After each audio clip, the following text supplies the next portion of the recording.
হতে পারে বিজেপি ক্ষমতা এসছে তো কি হয়েছে? বিজেপি ক্ষমতা এসছে, রাতকে সকাল বলবে, সকালকে রাত বলে মেনে নিতে হবে নাকি? তো ওই আইনের 12 নম্বর সেকশনে একটা ছাড় দেওয়া আছে। রাজ্য সরকার যদি চায় এই পশু বলি ধর্মীয় উৎসবের জন্য, চিকিৎসার জন্য, গবেষণার জন্য এজ লিমিট থাকবে না। সেই 12 নম্বর সেকশনটাকে সামনে রেখে আমি রাজ্যের মুখ্যমন্ত্রীকে চিঠি করেছি। সেটা খোঁজ নিতে হবে ভালো করে ভাই। যদি এই ধরনের কোনো ঘটনা থাকে যে অমুক জায়গায় মসজিদ থেকে, মন্দির থেকে, গুরুদুয়ারা থেকে জোর করে মাইক খুলে নিয়েছে, উপযুক্ত প্রমাণ নিয়ে আমাদের কাছে জানান। যেই পুলিশ না দিয়েছে সেই পুলিশকে কোর্টে দৌড় কাটাবো আমরা। দুটো বিষয়ে কথা বলবো ভাই, দুটো বিষয়ে কথা বলবো। একটা হচ্ছে কুরবানি, একটা হচ্ছে কুরবানি বিষয়, একটা হচ্ছে মাইকে আজান বিষয়। কুরবানি বিষয়ে 1950 সালে একটা আইন হয়েছে। সে আইনে বলা আছে 6টা সম্ভবত পশুকে উল্লেখ করে যে এই পশুগুলো এজ দেওয়া আছে, এর ওপরে জবা করতে পারবে, পশু বলি দিতে পারবে, কুরবানি দিতে পারবে, তার নিচে পারবে না। কিন্তু ভাই তোমরা কথা না বলে, বাবু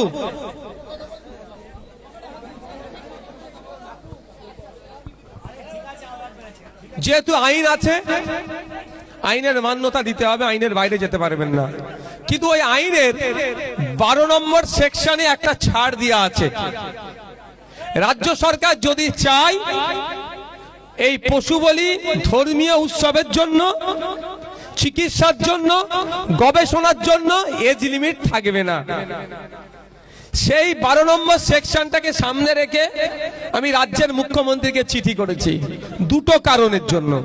একটা হচ্ছে ইসলাম ধর্মের যারা অনুসারী তাদের রিলিজিয়াস এক্সারসাইজ যাতে ঠিকঠাক হয় সেটা মাথায় রেখে, আর দ্বিতীয়টা হচ্ছে আমার, ওয়ালাইকুম আসসালাম, আছেন, দ্বিতীয়টা হচ্ছে এই বাবুকে সাইড দাও। দ্বিতীয়টা হচ্ছে আমার অনেক ম্যাক্সিমাম আমার হিন্দু সমাজের মানুষজন গোপালন করে, গরুকে ছোট করে থেকে বড় করে, দীর্ঘদিন 1 বছর 2 বছর করে খাওয়া দাওয়া করে বড় করে এই কুরবানির সময় তারা বিক্রি করে, তার থেকে দুটো উপার্জন হয়। কারো মেয়ের বিয়ে দেয়, ফার্নিচার করে, বাড়ি ঘরদর করে, এই কাজে লাগায়।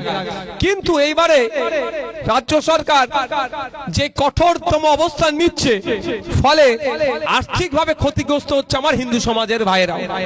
মুসলিমরাও গরু বিক্রি করে না বলবো না, কিন্তু ব্যাপক ক্ষতি হচ্ছে আমার হিন্দু সমাজের মানুষের। সে কথা মাথায় রেখে আমি এই চিঠিটা করেছি। তারপরেও বলবো, এখন সোশ্যাল মিডিয়াতে ব্যাপক আকার ধারণ করেছে। মুসলিম সমাজের মানুষরা বলছে আমরা এবারে গরু জবাই করব না, প্রতিজ্ঞা নিয়ে নিয়েছে। সেটা একটা ভালো সাইট, নীরব প্রতিবাদ এটাকে বলে। নীরব প্রতিবাদ নিয়ে যারা নিয়েছে তাদেরকে আমি না বলবো না, যে প্রতিবাদ তারা করছে চালিয়ে যাক। কিন্তু সরকার যাতে আইনটাকে সেকশন 12 কে যাতে তার পাওয়ার দেখিয়ে, স্টেটের পাওয়ার দেখিয়ে যাতে মিনিমাইজ করে, সে আবেদনটা আমি করেছি। দ্বিতীয় হচ্ছে মাইকে আজান। এবার আমার কথা নিয়ে এখন সমস্যা হচ্ছে কি জানেন, নওশাদ সিদ্দিকী তিল জ্বলাই না গেলেও দোষ, আর গিয়ে বুলডোজারের সামনে দাঁড়ালে বলে ফুটেজ খায়। সমস্যা কোথায়? আজকে জাহাঙ্গীর খান সাহেব পদপ্রার্থী তুলে নিয়েছে, নওশাদ সিদ্দিকীর ওটাও দোষ। দেখবেন লেখালেখি করছে সব নওশাদের দোষ, চলো তাই হোক নওশাদের দোষ। আর আমি সত্যি কথা বলে একটু অনেকের গায়ে লেগে যায়। দেখো আমি মিথ্যাচার করুক, মিসলিড করুক, আমি তো করতে পারবো না। এখন হচ্ছে মাইকের আজান। প্রথম কথা হচ্ছে কোনো সে মসজিদ হোক, গুরুদুয়ারা হোক, মন্দির হোক, যেখানে হনুমান চালিসা চলুক, কীর্তন চলুক, আজান হোক বা যাই হোক না কেন, কোনো ধর্মস্থানের মাইক খোলার অধিকার কোনো জায়গায় লেখা নাই। কি বলা আছে? 4টে জোনে ভাগ করেছে সাউন্ডকে। প্রথম হচ্ছে industrial area, commercial area, residential area, silence zone. 4টে জোনে সাউন্ডকে ভাগ করা হয়েছে। রাতের জন্য একটা দিয়েছে, দিনের জন্য দিয়েছে। এবার হচ্ছে রাত কটা? রাত 10টা থেকে ভোর 6টা পর্যন্ত, সকাল 6টা পর্যন্ত এটাকে রাত বলা হচ্ছে, সকাল 6টা থেকে রাত 10টা পর্যন্ত এটাকে দিন বলা হচ্ছে। আপনারা আপনাদের ধর্মস্থানের মাইকের সাউন্ড যদি সাইলেন্স জোন হয় মনে 40-এর নিচে রাখতে হবে। আমার একটু যদি টাইম দেন আমি বলতে পারি, তাহলে একটু টাইম দেবেন 1 মিনিট, তাহলে সঠিকটা বললেই সুবিধা হবে, তাই না? না, সঠিকটা বললেই সুবিধা হবে।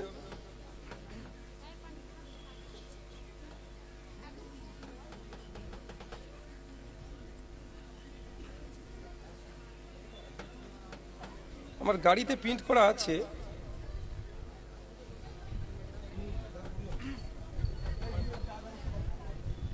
আমার গাড়িতে প্রিন্ট করা কাগজটা আছে, কেউ আনা যেতে পারবে?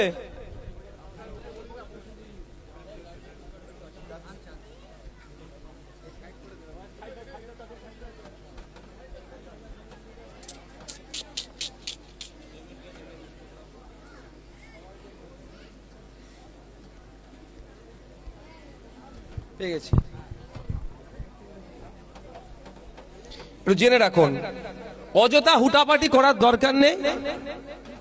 কোন পুলিশের কোন অথরিটির রাইট নাই আপনার মাইকটা খোলা মন্দির থেকে মসজিদ থেকে এসে বলতে পারে কম্পিটেন্ট অথরিটি, পুলিশ হোক যেই হোক, যে আপনি এর নিচে সাউন্ডটা করুন। যেমন বলছি, industrial area, commercial area, residential area, silence zone. Day কখন? সকাল 6টা থেকে রাত 10টা হচ্ছে দিন, আর রাত 10টা থেকে সকাল 6টা।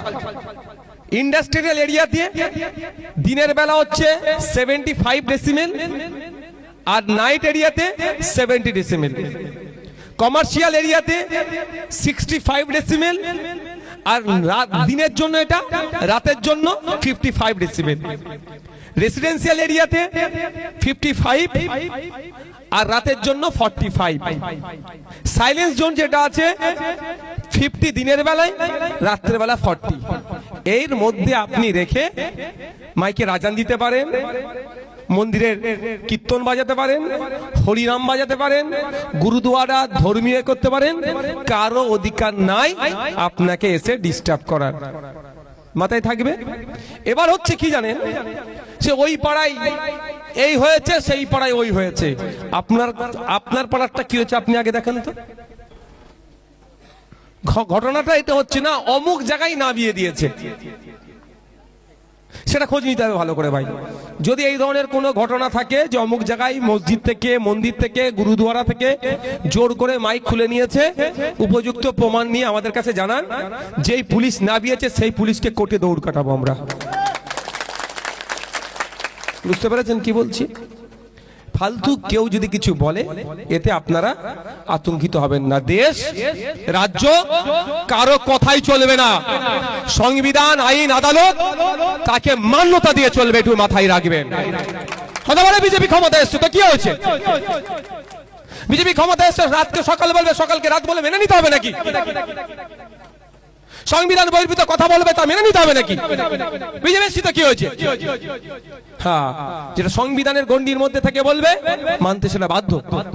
আজকে গণ্ডির মধ্যে আছে সাউন্ড, আমাদের যেটা পলিউশন কন্ট্রোল বোর্ড আছে তার নির্দেশিকা যেটা আছে তার মধ্যে বলবে মেনে নেব। তাহলে মাথায় থাকলো কোনটা কোন জনের জন্য কতটা লাগবে। শুধু যত যা পারছে আপনাকে আমাকে ভয় দেখানো হচ্ছে, আতঙ্কিত করা হচ্ছে, অহেতুক আতঙ্কিত করে আপনাকে আমাকে চুপ করে উত্তেজিত করতে চাইছে, উস্কানিমূলক কথাবার্তা বলার চেষ্টা করছে। তাতে আমি জড়াবো না। আমি চলবো কোথায়? গাইডলাইনের উপরে, নির্দেশিকার উপরে। আমি নির্দেশিকার বাইরে চলবো না। এবার মনে হয় যদি এটা ভুল আছে, তার জন্য কোর্ট আছে, আপনি কোর্টে যান, চ্যালেঞ্জ করুন। কি বলেছি বুঝে আসছে না? এখানে 40 ডেসিমেলটা বলা উচিত হয়নি, 50 করা দরকার ছিল। যদি মনে হয় এটা, তার জন্য কি চ্যালেঞ্জ করতে হবে? তার জন্য এখানে কেউ বলতে আসলে তাকে আটকে রেখে স্লোগানিং করলে কিচ্ছু লাভ হবে না। তার জন্য আপনার রাইট আছে, আপনি কোর্টে চলে যান, গিয়ে চ্যালেঞ্জ করুন। তাই আপনাদের বলবো, কারো পাতা ফাঁদে জড়াবেন না। উস্কে দিলে ক্ষতি আপনার হবে, সে উপরে বসে বসে মজা দেখবে। তাহলে সাউন্ড নিয়ে কুরবানি নিয়ে ক্লিয়ার আপনারা? যেহেতু আইন হয়েছে 14 বছরের নিচে দেওয়া যাবে না, এবার এই আইনটাকে চ্যালেঞ্জ করতে হবে। আমি আমার আইনজীবীদের সাথে কথা বলেছিলাম, এই আইনটা 1950 সাল থেকে হয়ে আসছে। 2018-তে একটা মামলা হয়েছিল যে এখনই মামলা করলে রিলিফ পাওয়া যাবে না। তবে মামলা একটা হবে, নিশ্চিন্তে থাকুন, মামলা হবে। গতকাল কি জানতে পারবেন যে আমার বড় ভাইজান কোর্টে অলরেডি পাঠিয়ে দিয়েছে, কিন্তু সম্পূর্ণরূপে রিলিফ শর্ট টাইমে হয়ে উঠবে না। তাহলে আইনকে আপনাকে আমাকে মান্যতা দিতে হবে, আইনের ঊর্ধ্বে ভাই কেউ নয়। তবে একটা কথা এটাও বলে রাখি, বাজার থেকে কেউ একটি গরু নিয়ে আসছে, পুলিশ তাকে ধরে এই তুই একে জবাই করবি, বলি দিবি, আটকে দেবে, এটাও পুলিশের রাইট নাই।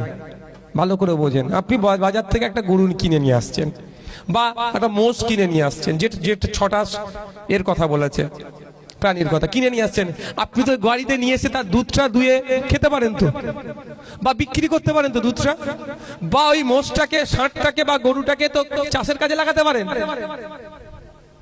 যখন আপনি বলি দিচ্ছেন আইনত অপরাধ করছেন, তার আগে পর্যন্ত আইনত অপরাধ করছেন না। সুতরাং পুলিশ এসে যদি কেউ ডিস্টার্ব করে তাকে এই উত্তরটা দিতে হবে, যেটা আমি বলি দেওয়ার জন্য নিয়ে এসেছি, তোমাকে কে বললো ভাই বলো তো আগে, তোমাকে ডিস্টার্ব করছো না। যখন বলি দেবো আইনত অপরাধ করলাম 14 বছরের নিচে। মাথায় থাকবে কি বলছি, একটু বুঝে নেন। খামাখায় আতঙ্কিত হয়ে লাভটা কি হবে, লাভটা কি আগে আইনটা জানতে হবে। এবার এটাকে যাতে করে রিলিফ করানো যায়, এখন ভাই সময় নেই।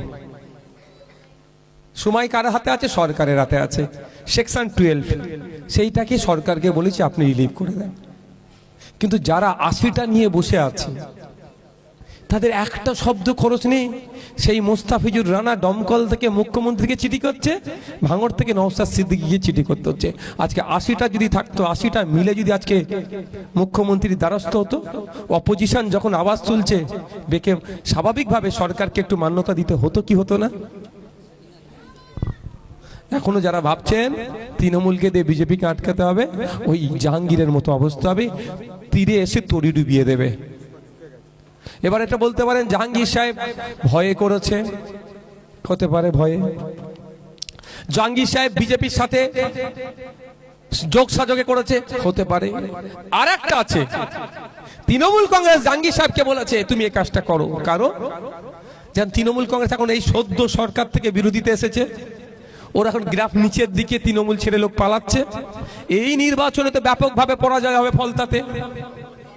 ওখানে বামপন্থী আইএসএফ এর সমর্থনে যে প্রার্থী আছে সিপিআইএম, কাস্তাতুরি তারা চিহ্ন এবার ওখান থেকে পাস হবে। 3 নম্বর 4 নম্বরও তৃণমূল থাকবে না, ওর পেছনে চলে যাবে, তাহলে ব্যাপক পরাস্ত হবে।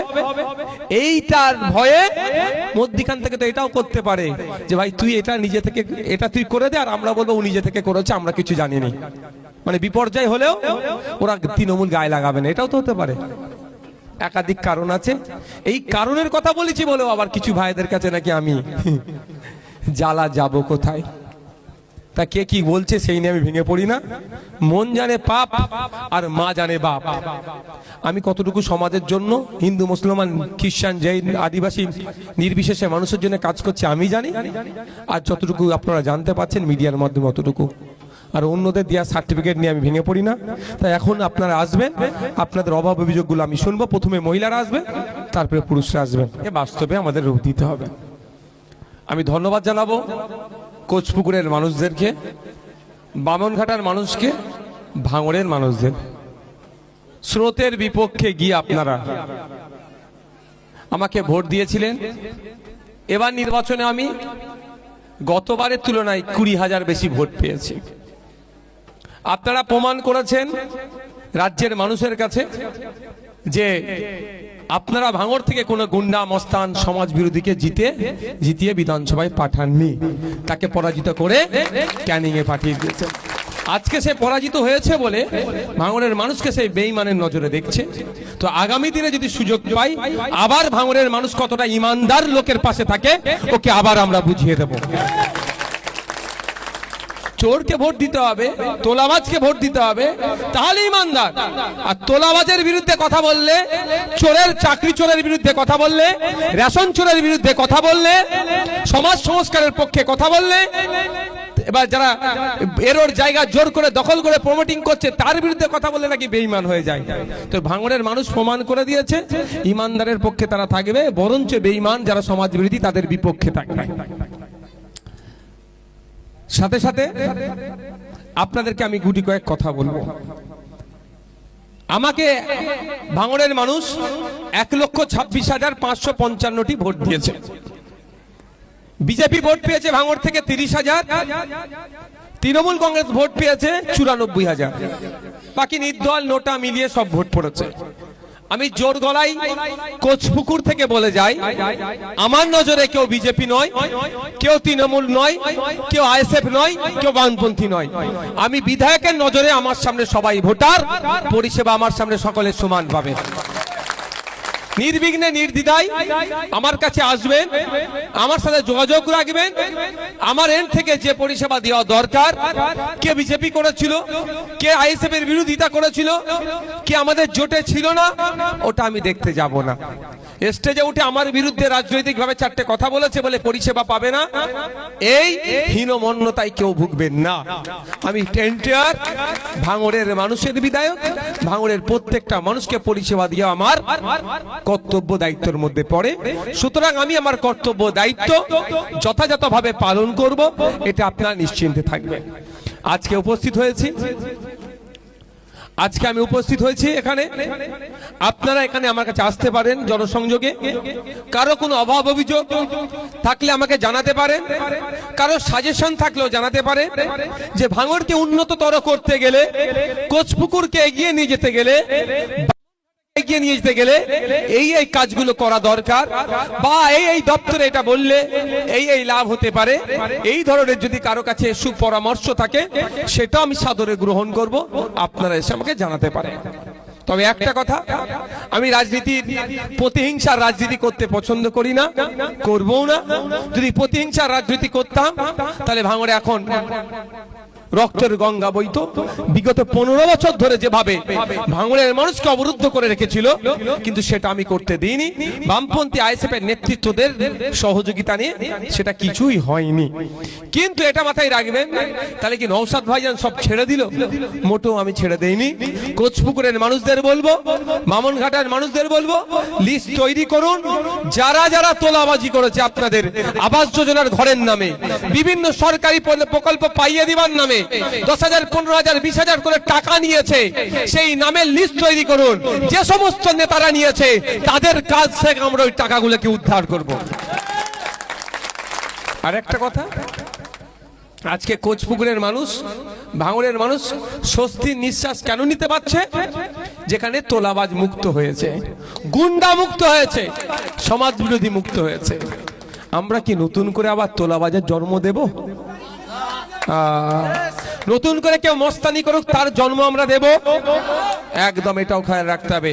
যেভাবে গুন্ডামি মস্তানি শেষ হয়েছে, আপনাদের সহযোগিতা নিয়ে হয়েছে, ওই রকম ভাবে নজর রাখবো। যদি নতুন কোন তোলাবাজের জন্ম হয়, নতুন গুন্ডা মস্তানের জন্ম হয়, তাকেও আমরা গণতান্ত্রিক প্রক্রিয়ায় শেষ করব, তাকে আমরা বাড়তে দেব না। অর্থাৎ আমরা শান্তির সাথে থাকবো। বন্ধুগণ, আমি বক্তব্য দীর্ঘায়িত করব না, শুধু আমি একটা উদাহরণ দিয়ে শেষ করব। আচ্ছা, মমতা ব্যানার্জি, অভিষেক ব্যানার্জি দুজন মিলে কোন বিধানসভায় প্রোগ্রামে করেছে এরকম আছে ভাঙড় ছাড়া? কেন? আর আমার মনে হয় জানা নেই। মমতা ব্যানার্জি এসে গল্প শুনিয়ে গিয়েছিল যা চাইবে তাই দেবো, আর অভিষেক বাবু এসে কত হাজার বাড়ি দিবার গল্প শুনিয়েছিল। আজকে দুজনেই ইতিহাসের পাতায় ঠাঁই হয়ে গেছে। কিন্তু আপনাদের বলি, কেন হারাতে চেয়েছিল নওশাদ সিদ্দিকীকে? আপনারা দেখুন, যখন তিলজলাতে, তফসিয়াতে বুলডোজার চালিয়ে অভিযোগ নাকি ওটা অবৈধ পন্থা অবলম্বন করে ঘরটা হয়েছে, কিন্তু ঘরটা অবৈধ পন্থা অবলম্বন করে হলেও তাকে ভাঙতে গেলে বৈধ পন্থা অবলম্বন করতে হবে। কোন অবৈধ পন্থা অবলম্বন করে ভাঙলে তার সামনে গিয়ে দাঁড়াইছে কে? সেই ভাঙড়ের বিধায়ক। দাঁড়ান না, সময় অনেক আছে। অনেক সময় আছে, এত তাড়াতাড়ি তো সবে সকাল হয়েছে, এত উত্তেজিত হলে হবে না, সব সিস্টেমে হবে। কি বলছি বুঝে আসছে? 80টা তৃণমূলের বিধায়ক ওখানে যাওয়ার সাহস দেখাতে পারলো না, এক ভাঙর কিন্তু ওখানে গিয়ে দাঁড়ালো। সেই দিন ওখান থেকে গেলাম কোথায়, কলকাতা হাইকোর্টে, বিকাশ রঞ্জন ভট্টাচার্য স্যারের সাথে কথা বললাম। তারপরের দিনে তার ওই বাড়ি মালিক, কোম্পানি মালিকের করা মামলাতে বিকাশ স্যারকে রিকোয়েস্ট করে দাঁড় করিয়ে স্টে অর্ডার নিয়ে সরকারকে একটা বার্তা দিলাম, সংযুক্ত মোর্চায় থেকে যে লড়াই দিয়েছে আজকেও সেই লড়াই দেব। আইনের বাইরে কাজ করলে আইনের মাধ্যমে জবাব দেব। আপনারা বাবু, আজকে যদি আমাকে হারিয়ে দিত তাহলে তপসিয়ায় ওই বাড়িটার সামনে গিয়ে কে দাঁড়াতো বলুন? আপনারা কে দাঁড়াতো? কেন হারাতে চেয়েছিল বুঝতে পেরেছেন? আজকে ধন্যবাদ আপনাদের, আপনারা জিতিয়েছিলেন বলে তপসিয়ায় বুলডোজারের সামনে গিয়ে দাঁড়াতে পেরেছি, বিকাশ স্যারকে রিকোয়েস্ট করিয়ে ওই মামলাটা করিয়ে স্টে করাতে পেরেছি। এদের চক্রান্তটা কত গভীর ছিল বুঝতে পেরেছেন? যে প্রতিবাদী মুখটাকে বন্ধ করে দাও। আপনাদের বলবো, আপনাদেরকে ধন্যবাদ জানাই যে স্রোতের বিপক্ষে আপনারা চলেছেন। টাকা পয়সা অনেক কিছু লোভ দেখিয়েছিল, সেই লোভের কাছে আপনারা আত্মসমর্পণ করেননি, বরঞ্চ জবাব দিয়েছেন, যেটা আগামী 2031 সালে রাজ্যের মানুষ ফলো করবে। 2031 সালে যখন নির্বাচনের নির্ঘণ্ট বাজবে, প্রার্থী চয়নের ক্ষেত্রে অন্যান্য রাজনৈতিক দলের পক্ষ থেকেও তারা সংযত হবে যে কাকে প্রার্থী করব। যদি নটোরিয়াস ক্রিমিনাল গুন্ডামস্তান হয় তাহলে ভাঙড়ের মতো হারিয়ে কিন্তু ঘরে পাঠিয়ে দেবে। সুতরাং ভালো প্রার্থী দিতে হবে। আর আমি বিগত 5 বছরে কি করেছি নতুন করে বলতে লাগবে না। আগামী 5 বছরে বিধানসভায় কি করব আমার দায়িত্ব একটু কম হয়ে গেল, লাইভ চলবে, সব আপনারা দেখে নেবেন। বুঝতে পারছেন না কি বলছি? সহজ হয়ে গেছে এখন আমার জন্য। এবার আমাকে কষ্ট কম করতে হবে। আমাদের বিধায়ক বিধানসভায় গিয়ে চুপ করে বসে থাকে না, কি করে, এবার লাইভ চলবে, তো আপনারা দেখতে পাবেন। তাই আপনারা যে ভরসা নিয়ে আমাকে ভোট দিয়েছেন, ভরসা বিগত 5 বছরে ভরসা আজ থেকে নষ্ট করিনি, আগামী দিনেও নষ্ট করব না, এ কথা আপনাদের দিচ্ছি। আমি বক্তব্য সংক্ষিপ্ত করব। যদি কারো কোনো অভাব অভিযোগ থাকে বা কোনো সাজেশন থাকে আসুন আমাকে এসে জানাবেন। প্রথমে আমি অনুরোধ করব মহিলারা আসবে, তারপরে পুরুষেরা আসবে। সামনে 4টে চেয়ার বিছিয়ে দাও, 4টে 8টে চেয়ার বিছিয়ে দেবে, 4টে 8টে চেয়ার বিছিয়ে দেবে। একটু রাউন্ডটা বড় করে রাখবে।